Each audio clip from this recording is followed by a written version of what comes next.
Hey y'all, Kentrell here, and I was actually recording this video, but unfortunately my phone died for some weird reason, and that kind of made me upset at first. But today we don't. I'm just gonna let the video play out just for a little bit. Then I'm gonna give y'all my thoughts and opinions on this. So it's about NBA YoungBoy. If y'all know NBA YoungBoy, he is a rapper and was known yada yada. And he was recently arrested again, and I knew about. And yeah, here's the video. Reed's Pharmacy in Hiram, Utah, received a prescription called in for a 74-year-old woman named Bethel White. The physician who called provided the proper identification, but the number he called from wasn't from his pharmacy. A phone call to the suspected pharmacy would confirm suspicions. The pharmacist didn't have a patient named Bethel White. He never called in a prescription, and apparently someone's made several orders using his name that day. The prescription was for an antibiotic, as well as promethazine with codeine, a Schedule 5 controlled substance, and one of the most abused and sought after drugs in hip-hop. The antibiotic was most likely just to make the prescription less of a red flag. Law enforcement would wait in the parking lot of Reed's Pharmacy waiting for someone to pick up the order, but nobody came. That same day, Spence's Pharmacy in Logan, Utah, received a call from the same suspect using the same physician's information. This time, 71-year-old Gwendolyn Cox needed promethazine with codeine. 2 weeks after the prescription was called in, a female came and picked it up, stating Gwendolyn was her grandmother. The following month, Spence's Pharmacy received a second call requesting more lean for Grandma. Spence's obviously realized the 71-year-old didn't just drink a whole bottle of syrup in less than 3 weeks, so this time they requested a hard copy of the prescription with the patient. So the suspect on the phone hung up the call.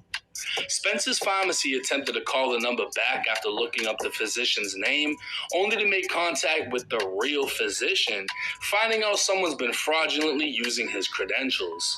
On January 17, 2024, a fraudulent prescription was called into Larry's Pharmacy in Smithfield, Utah. It was the same deal. Another elderly woman wanted lean, and when things looked suspicious, the pharmacy called the police. An agent assigned to the Cash-Rich Drug Task Force would conduct the initial investigation. Obvious similarities between the reports from the different pharmacies would lead officers to devise a plan. Contact would be made, and 2 females would arrive at Larry's Pharmacy to pick up the prescription. They'd be detained, and officers would smell a strong odor of marijuana coming from the Chevy Tahoe they drove in. With the females consenting to a search, marijuana flakes would be found around the interior, along with an empty handgun case for a .45 caliber 1911. They'd claim the marijuana wasn't theirs, and they were picking up a prescription for a friend that they refused to name. The 2 women would later be arrested for their role in the prescription fraud ring, and officers would discover the Chevy Tahoe they were riding in was registered out of Texas under a 24-year-old man named Kentrell Golden. Kentrell would be more commonly known as rap superstar NBA YoungBoy. One of the task force agents would be contacted by dispatch and informed that none other than Gwendolyn Cox needed to speak. YoungBoy's name, real name, his first name, literally had not my last name, but my middle name. That's crazy, and the fact that this new case that's leading him literally back to prison is like literally lit. It's like, young boy, man, we need to, we gotta do better than that. Speak with him. During the conversation, she'd state her last name was White instead of Cox, and she'd give her birth month and date, but couldn't provide the age and wouldn't provide her address. It was very clear to the agent that Gwendolyn was using a fake voice, as this old woman sounded like a much younger male from the South. She or he made a statement saying, "Well, I asked her to, and she said that she'll have you call me." The terminology "ax" and So the young boy used a fake old woman voice to pretend to get some like old people drugged or something like that. That's what I'm just saying my opinion. All this stuff, and then he was arrested for not for doing something with an actual old woman. So did he pretend as her by using her like voice or something somehow, or got somebody to help him with that, something like that?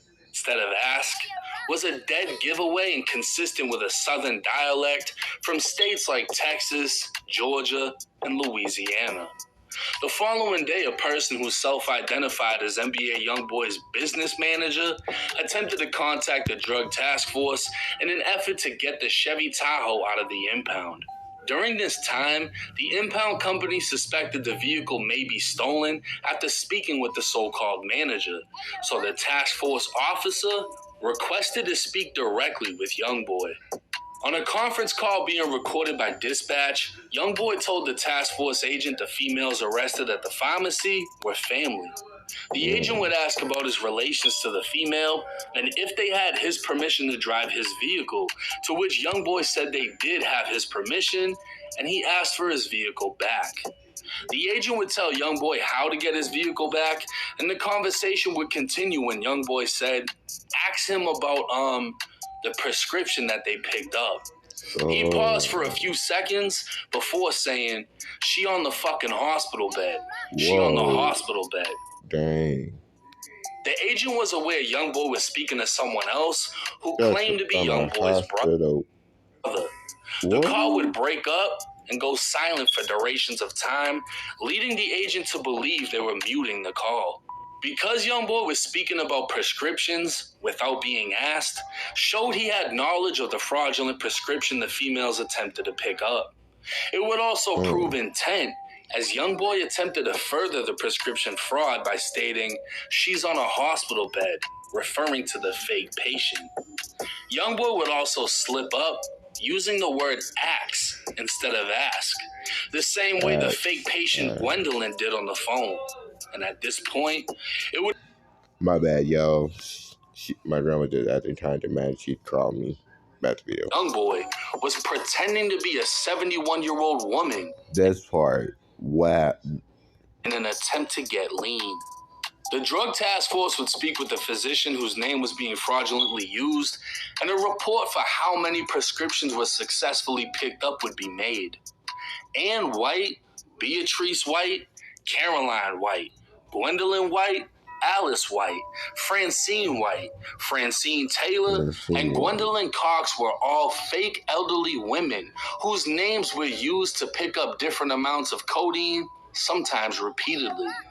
Surprisingly, NBA YoungBoy's own name, Kentrell Gaulden, would be used with a birth year of 1953 to pick up a 7-day supply of codeine. A juvenile would be apprehended at the pharmacy after attempting to pick it up. Additional calls were made using YoungBoy's real name and real birth date by someone in Houston, Texas. It was discovered the same white Tahoe registered in Texas that the females were arrested in could be seen in one of YoungBoy's music videos. Further investigation into YoungBoy was conducted after he was identified as the primary suspect. Rising from the trenches of Baton Rouge, YoungBoy is documented to have lived in Louisiana, Texas, Georgia, California, and Utah. He's also currently on federal pretrial probation as he awaits trial for a federal gun charge for possession of a firearm by a convicted felon. The rap star's criminal history is not only extensive, but violent. Back in 2016, YoungBoy was arrested on 2 charges of murder in Louisiana as a juvenile. The charges were eventually reduced, and YoungBoy would be convicted of aggravated assault with a firearm, while his second charge of attempted murder was dropped entirely. This conviction alone would make him a convicted felon. In 2018, he'd be arrested for aggravated assault and kidnapping, with the kidnapping later being dismissed. Youngboy would plead guilty to a lesser charge of simple battery, resulting in a misdemeanor conviction and 12 months of probation. In 2019, Youngboy would be arrested for marijuana in Georgia, and in 2020, he'd be arrested in Louisiana for possession of a firearm by a convicted felon, distribution of marijuana, possession of a controlled substance, illegally carrying a weapon, illegal possession of a stolen firearm, and possession of a controlled substance. In 2021, the feds would indict Youngboy for his Louisiana gun charge, and 3 years later, he'd still be on pretrial release. Youngboy has been identified by the FBI as the leader of the NBA street gang. The gang itself is a group of Youngboy's associates that have been classified as a gang because of their structure, affiliation, and violent behavior. Youngboy's music is heavily influenced by that behavior, as he is consistently rapping about shooting and killing people, using drugs, and having a strong dislike for law enforcement. The rap star currently resides in Huntsville, Utah, within a multi-million-dollar mansion he's named Gravedigger Mountain.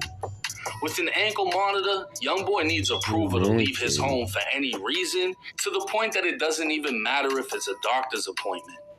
All guests that enter Gravedigger Mountain also have to be approved by his federal probation before entering the property. The same suspects that would be caught up attempting to pick up fraudulent prescriptions were all on Youngboy's visiting list. On April 16, 2024, a search warrant was executed on Gravedigger Mountain. Everyone within the mansion was detained, including Youngboy, and after being read his rights, he agreed to an interview. Youngboy was asked about the presence of firearms inside of the home. He said a gun belonging to his wife was inside, and Youngboy was asked if he ever handled the gun or if his DNA would be found on the gun. He denied that his DNA would be found, but stated 2 days earlier he had picked the gun up and moved it from an open area, placing it inside of a drawer. He'd claimed that was the only time he touched the gun.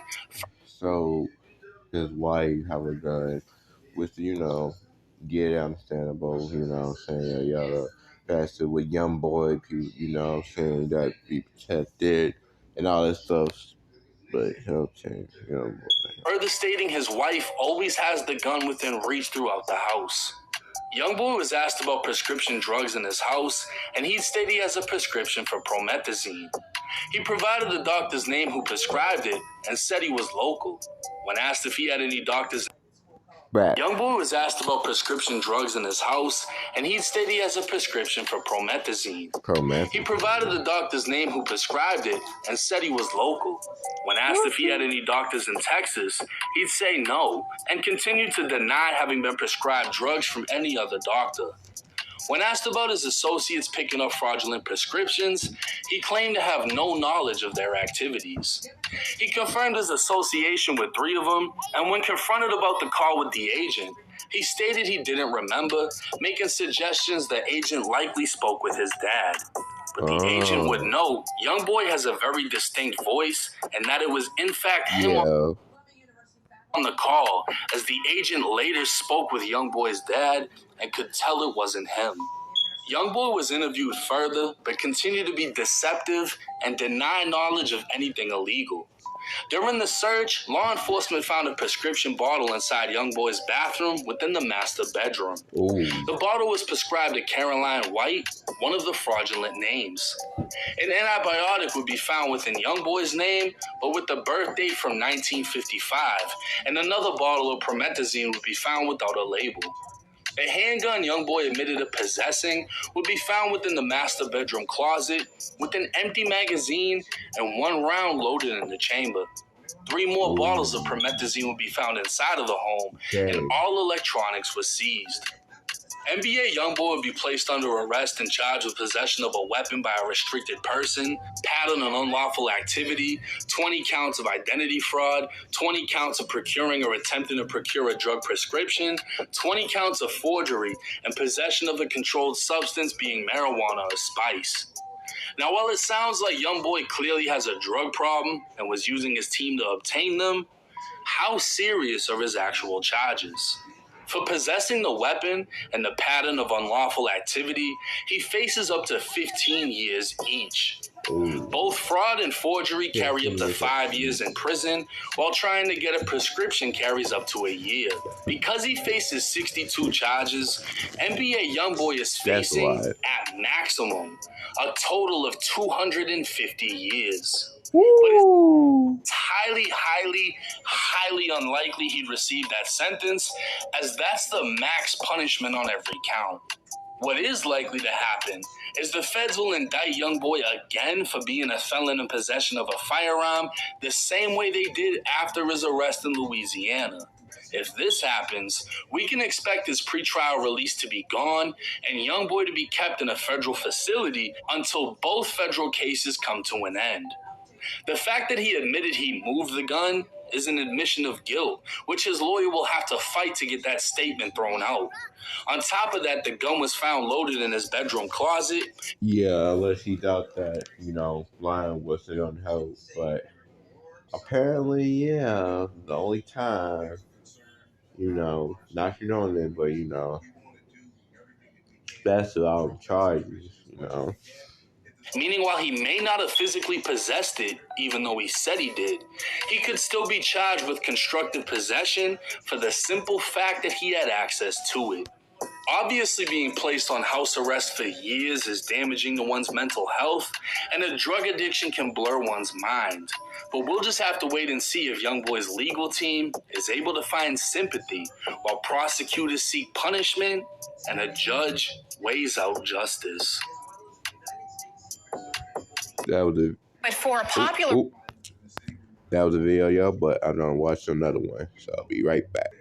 Hey, YoungBoy. It's been a long time since we talked about NBA YoungBoy on this channel, but the YoungBoy is back at it again. Yeah, and of course, by back at it again, I mean he's back in jail again. Yeah. And honestly, it shouldn't be too shocking. I mean, I'm sure most of us could probably see this coming based on his behavior over the last couple of years. And while most of us probably aren't surprised that he's back in this situation, you would have had to be Nostradamus in order to know what would have got him back in this situation. Because to be real, it's not looking good for NBA YoungBoy right now. He is not in a good place, mostly because he was just arrested on a slew of charges, 63 of them, including identity theft, and that's while he was on house arrest in Utah pending trial for charges that he caught all the way back in September of 2020. Now, he was picked up on federal firearms charges then after him and a bunch of his accomplices were seen shooting a music video outside of a school area with apparently like the biggest guns you can imagine. The only thing that they didn't have on them at this music video shoot was a fucking rocket launcher and a tank. Now, YoungBoy wasn't allowed to have any type of weaponry on or near him at the time because he's a convicted felon and he had been charged with aggravated assault back in 2017, meaning that because he was a convicted felon, he didn't have the right to bear a firearm.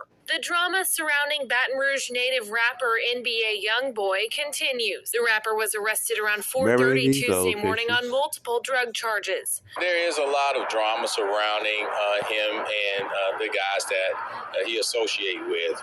We believe that some of those guys have been involved in criminal activity here in Baton Rouge. The rapper was one of 16 arrested at the scene. 3 of them, I believe, were convicted felons. So they, if they didn't have weapons in their possession, they were around weapons. According to BRPD, they all attempted to run upon their arrival. Now, during this arrest back in September of 2020, basically there was about 16 people that were arrested on these guns and drug charges, with YoungBoy being one of them. But he ended up getting kind of a major break because most of the people that were arrested with him started copping pleas for the charges, basically taking the charges for the guns and stuff. And because YoungBoy wasn't found in possession of a weapon at the time, this kind of made his case a little more favorable to the judge. So the judge was more favorable to him, showing a little bit of leniency, especially because part of the reason that he was arrested for possession of a firearm is because they were shooting a music video at the time and the videographer had taken video of YoungBoy allegedly holding these weapons and he had that on the SD card inside the camera. Well, when the police pulled up to search everybody, which they had a legal right to do because most of them were felons, YoungBoy was a felon before for, so they had the right to search him. They didn't have the right to search the videographer's camera and SD card. And basically because they didn't catch him with the weapon, their biggest piece of evidence in this case was this video on this SD card that allegedly showed YoungBoy in possession of a firearm.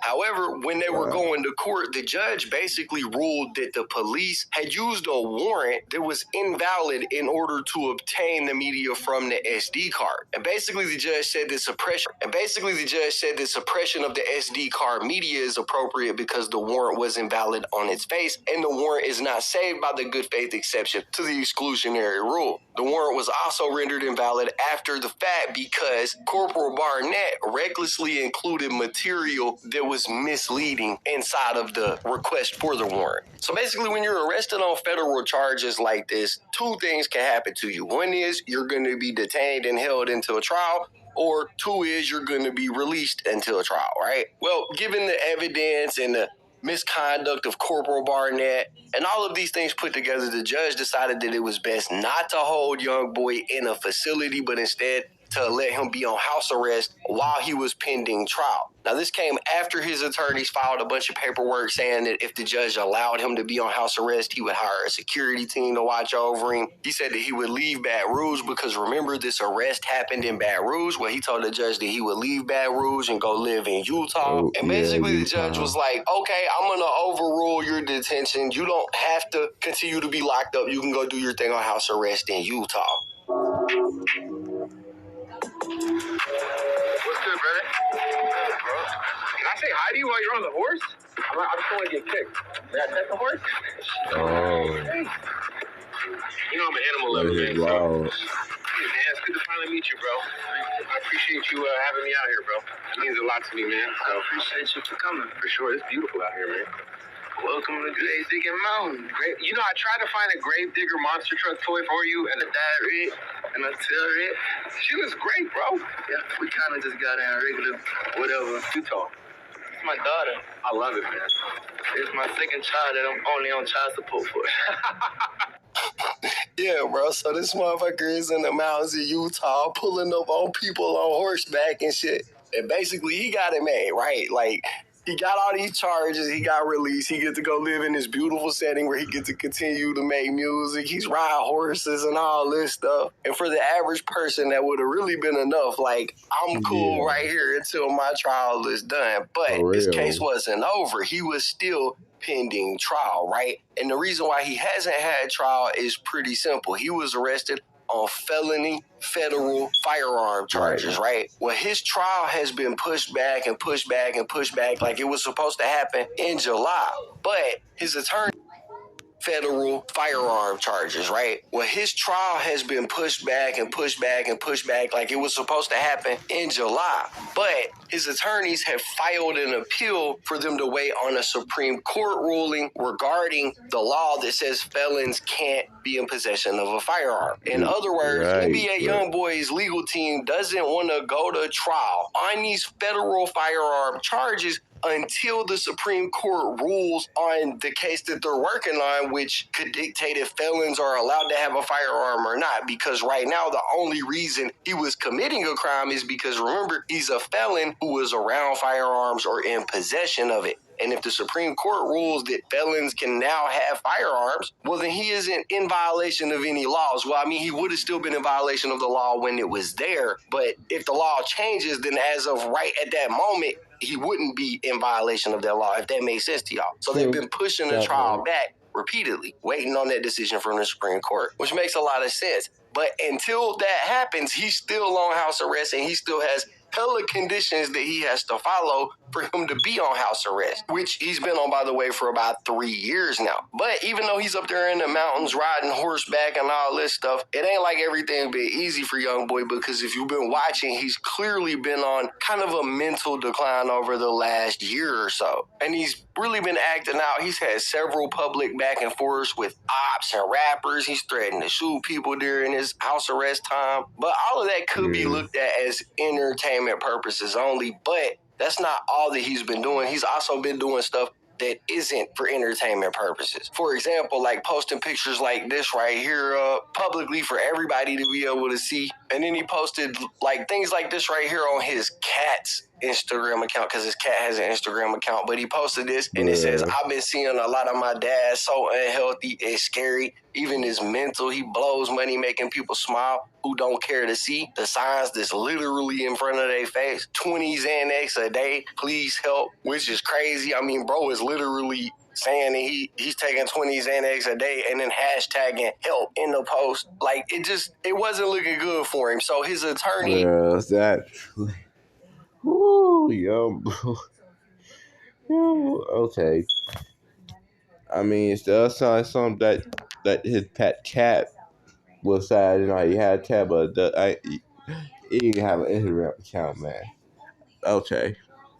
Filed paperwork with the courts saying that YoungBoy was suffering from anxiety, depression, weight loss, all of these things, and basically said that YoungBoy would need to be able to have access to some kind of treatment for at least his mental health, and the judge approved that, although in that the judge said that he couldn't allow for him to leave to do more studio time outside of his house, but if he needed mental health treatment, he could get it. But then in the same breath, when YoungBoy was asked by his supervising officer, you know, like the probation officer that was over his house arrest, he told the probation officer that he had no intentions of stopping his drug usage, which basically led prosecutors to ask a federal judge to set a hearing to deal with his non-compliant behavior, and this was about 2 months ago at the end of February 2024. And that's literally like the last thing anybody's heard about YoungBoy until the other day when the feds decided that they was going to kick the door in and arrest him again. Hey, Brian Schnee, KUTV2 News. NBA YoungBoy, known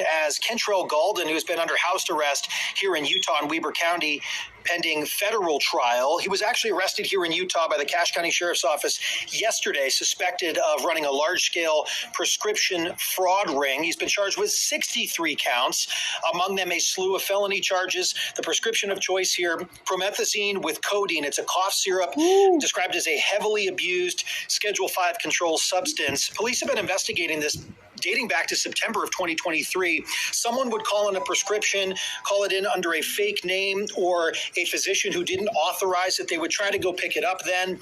At one point, one of the people working for YoungBoy actually drove to pick up a prescription in his Chevy Tahoe that you can see in some of the music videos. He denied involvement in the ring when he was arrested, and law enforcement searched his home. They found prescriptions matching some of those fake names. He's in jail without bail. Now, look, some of these charges that YoungBoy is charged with are serious crimes. A few of the top ones that he was charged with was a pattern of unlawful activity, procuring or attempting to procure drug prescriptions, identity fraud, forgery, possession of other controlled substances, possession of a dangerous weapon by a restricted person. I mean, they hit this boy with the book. In total, he's looking at about 63 total charges, according to the arrest affidavit, which also says that this whole thing could basically be classified as a widespread prescription drug ring, which is crazy because either YoungBoy is out here getting enough drugs to supply the city or taking enough drugs to kill a horse, one of the two. But basically, the arrest affidavit says that what was happening was people were calling in fraudulent prescriptions using real doctors' names but fake patient info, and then they would show up and pick them prescriptions up. Now, an interesting allegation that was made in this whole thing is basically prosecutors say that once YoungBoy found out that this investigation was taking place, somebody called in to law enforcement acting like they were an old woman named Gwendolyn Cox, requesting to speak to a deputy but didn't really want to provide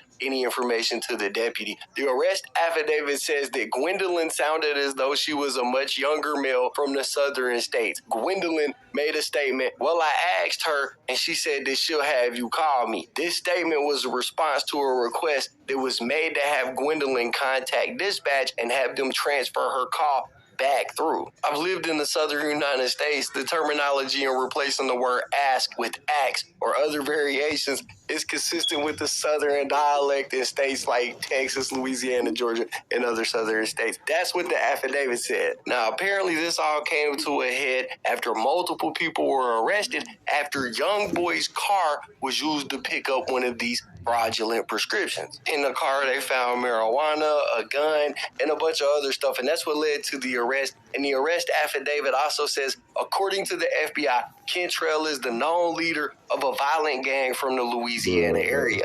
Based on Kentrell's history, it's apparent that he is prone to violence. Based on the totality of the circumstances, a no-bail hold is requested to be placed on Kentrell, pending a detainer to be obtained by federal prosecution for his current case. Basically, that means Youngboy ain't coming home no time soon because these charges are bad by themselves. Like, if you caught these charges by yourself with no other criminal history, it would be bad. But Youngboy is already on house arrest pending trial for the federal firearm charges, so it's not looking good for Youngboy right now. New information tonight after singer and rapper NBA Youngboy faces dozens of charges. As we have reported, Mark, that he was taken into custody in Cache County, accused of organizing fraudulent drug prescriptions at Utah pharmacies. Legally known as Kentrell Golden, has been on house arrest in Utah since 2021. Ariel Harrison live tonight after speaking with one of those targeted businesses. Ariel. Yeah, well, one pharmacist I spoke with said they thankfully didn't fulfill that order as they noticed some red flags. But unfortunately, others weren't so lucky. Now, tonight, the young celebrity who already had a criminal history now faces more than 60 related charges to this alleged scheme. Pharmacy owner Eric Stewart says hearing news of an arrest in the fraud ring investigation involving his business was a relief. I'm just happy that they were able to connect the dots. Last September, Stewart says his team at Reed's Pharmacy in Hiram got a call from someone claiming to be a doctor needing to fill a prescription, something he called the first red flag. Usually don't get a doctor calling in a cough syrup themselves. That'll be like a nurse or something. But then just their medical terminology was off, the quantities, the way they pronounced the things.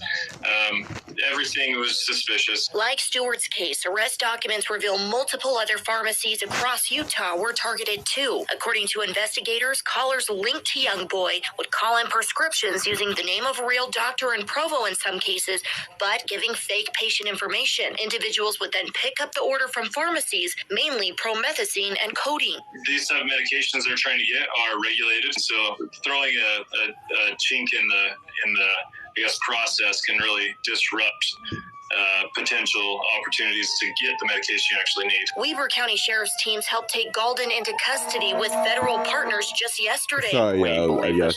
Several more months of work for us. Efforts local business owners like Stewart appreciate. But when it's on a bigger scale like this, it's more concerning, right? Because they're pretty persistent, and it's just a big disruption to us, and it's just a headache for us to have to deal with. Now, the 24-year-old rapper is booked at the Cache County Jail, facing 63 different charges related to this, including having a dangerous weapon as a restricted person.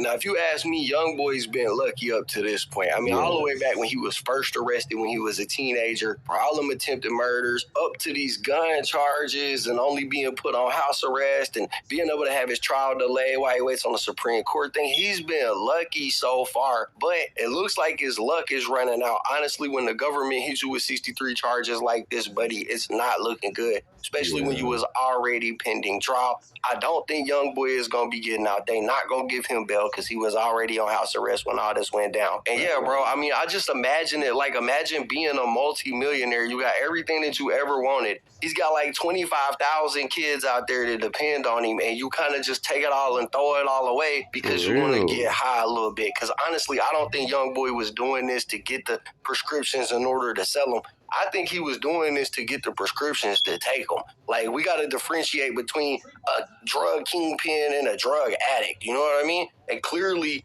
Youngboy is an addict, and he was doing whatever he could to, feed that addiction.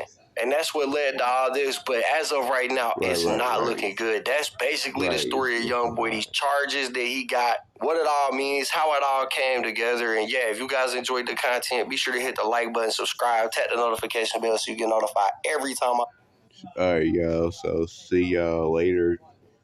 It's K-Chain Control. And like Travis Rob, I'm gonna do the same thing for him, just like, and see y'all later.